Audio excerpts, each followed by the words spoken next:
Hello, I am Santiago Vargas, and today I'm going to present why Colombia needs more nationalism. So, what is nationalism? Nationalism is the belief that a people's greatest loyalty shouldn't be to a king or an empire, but to a nation that shares the same culture and territory.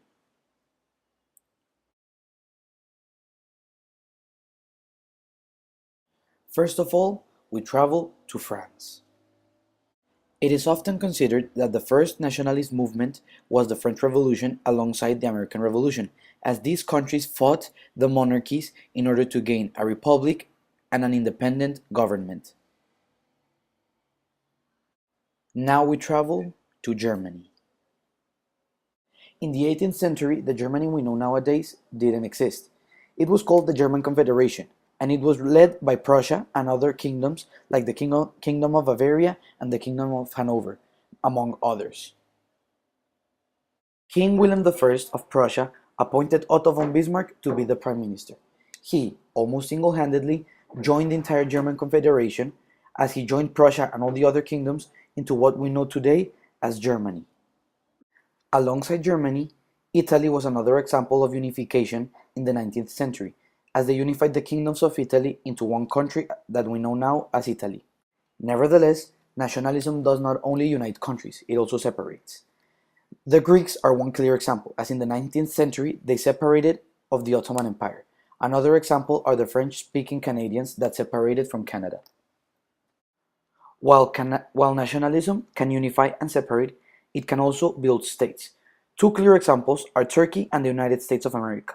The United States were a series of states that joined together to form a nation. Nationalism has its many advantages, such as unification and pride towards their country, but it also has its flaws. For example, although state building is good, many small ethnic groups are forced to leave behind their cultures and accept a larger culture just in order to form a nation state. While nationalism does have its many advantages, it also has its downsides. Probably the biggest downside is extreme nationalism, which can be considered fascism. Probably the most known nationalist leaders in world history are Adolf Hitler and Benito Mussolini. Benito Mussolini, the Italian leader, is considered the creator of fascism. He was the leader of Italy during the Second World War.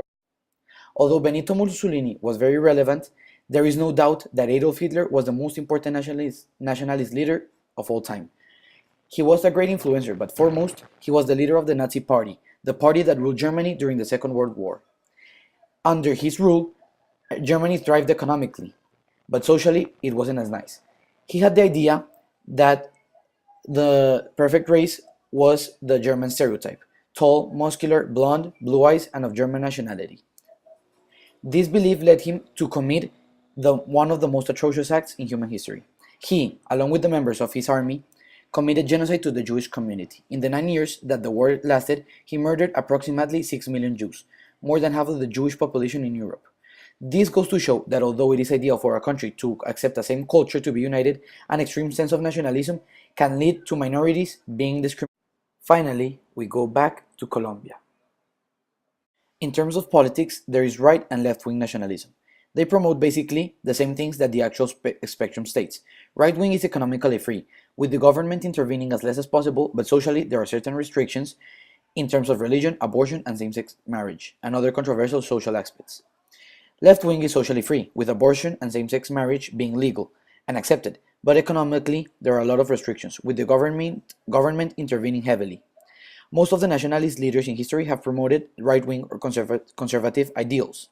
But there is one example, close to home, that is the exception. The M19 was a guerrilla group from Colombia that was considered as the first nationalist movement in Colombia. This group was formed due to a corrupt election system which was rigged. They wanted a socialist government, but they were never able to overcome the right-wing Colombian government. Although the M19 is widely considered as a guerrilla group, the ideals that they promoted could benefit notably the Colombian society. Taking aside the warfare and the left-wing government, the idea that we Colombians need a stronger sense of national pride and patriotism is very true. Nowadays, Colombia is united by small and somewhat insignificant aspects, mostly based around pop culture and sport, such as the national football team. Although that is something to feel proud of, we can't just base our pride in the people that represent us to the world. We must Start accepting our culture, embracing it, accepting our territory, our resources, in order to have a stronger nation.